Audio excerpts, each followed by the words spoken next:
नमस्कार बंधुरा पुअर किचेने आबारो सबाइके स्वागत। आशा करी सबाई खूब भालो आछेन, आमिओ खूब भालो आछि। आजके बानाबो भांगन माछेर झाल। भिडियोटा आपनारा एकटु स्किप ना करे शेष पर्यन्त देखबेन। प्रथमेई आमि एखाने 5 पिस भांगन माछ नियेछि आर एई माछेर मध्य परिमाण मतो लवण ओ हलुद गुঁড়ো खूब भालो करे मेखे निচ্ছি।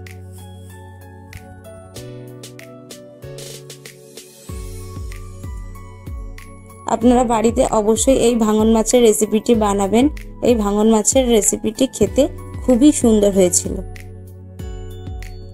এবার এই মাছগুলোকে আমি ভেজে নেব। তার জন্য কড়াইতে পরিমাণ মতো সাদা তেল দিয়ে দিলাম। তেলটা গরম হয়ে গেছে, তাই ভাঙন মাছগুলোকে আমি একটা একটা করে দিয়ে ভেজে নিচ্ছি। আমার চ্যানেলের এই রান্নাগুলো যদি আপনাদের ভালো লাগে তাহলে লাইক কমেন্ট শেয়ার করে দেবেন।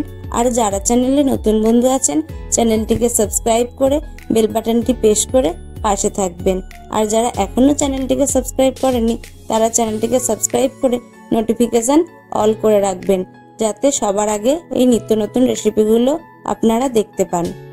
মাছগুলো ভাজা হয়ে গেছে।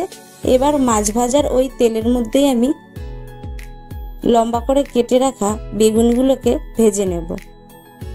আর এই বেগুনের মধ্যে আমি কোনো লবণ আর হলুদ কিছুই দেব না। যদি আমি লবণ হলুদ দিই তাহলে বেগুনগুলো চিমসে যাবে, তাই বেগুনগুলোকে এমনি আমি একটু লালচে করে ভেজে তুলে নেব। বেগুনগুলো ভাজা হয়ে গেছে, বেগুনগুলোকে আমি তুলে নিলাম। এবার ওই তেলের মধ্যে ফোড়ন দিচ্ছি কালো জিরে। কালো জিরেটা ফোড়ন দেওয়া হয়ে গেছে। এবার দিয়ে দিলাম একটা বড় সাইজের টমেটো কুচি। টমেটোটাকে খুব ভালো করে একটু নেড়ে চেড়ে নিচ্ছি। এবার টমেটোটা একটু নরম হওয়ার জন্য দিয়ে দিলাম 1 চামচ লবণ আর হলুদ গুঁড়ো, আর দিলাম 2 চামচ লঙ্কার গুঁড়ো দিয়ে খুব ভালো করে টমেটোর সঙ্গে কষিয়ে নিচ্ছি। ভিডিওটা কেমন লাগলো অবশ্যই কমেন্ট করে জানাবেন।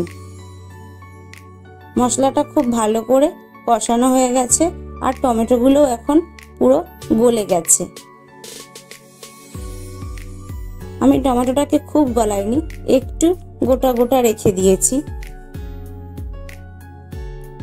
এবার আমি এখানে দিচ্ছি সরষে আর পোস্ত বাটা। আমি এখানে বড় চামচের 2 চামচ সরষে পোস্ত বাটা দিয়ে খুব ভালো করে মশলাটাকে কষিয়ে নিচ্ছি। আপনারা বাড়িতে এইভাবে ভাঙন মাছ বানাবেন, খেতে খুবই ভালো লাগবে। গরম ভাতে তো খুবই ভালো লাগে। মশলাটা খুব ভালো করে কষানো হয়ে গেছে আর মশলা থেকে কত সুন্দর তেলও বেরিয়ে গেছে। এবার আমি মশলার বাটি ধোয়া জলটা দিয়ে দিচ্ছি, দিয়ে খুব ভালো করে মিশিয়ে নিচ্ছি। এই রেসিপিটা বানানো খুবই সহজ। ঝোল ফুটে উঠেছে। এবার আমি ভেজে রাখা মাছ আর বেগুনটাকেও দিয়ে দেব। মাছ আর বেগুন দিয়ে খুব ভালো করে মশলা মাছের সাথে মিশিয়ে নিচ্ছি।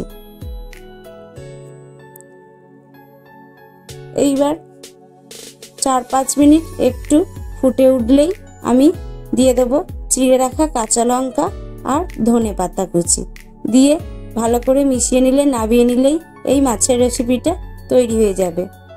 ভিডিওটা শেষ পর্যন্ত দেখার জন্য অসংখ্য ধন্যবাদ। দেখা হচ্ছে অন্য কোনো ভিডিওতে। আজ এই পর্যন্তই। ভালো থাকবেন, সুস্থ থাকবেন।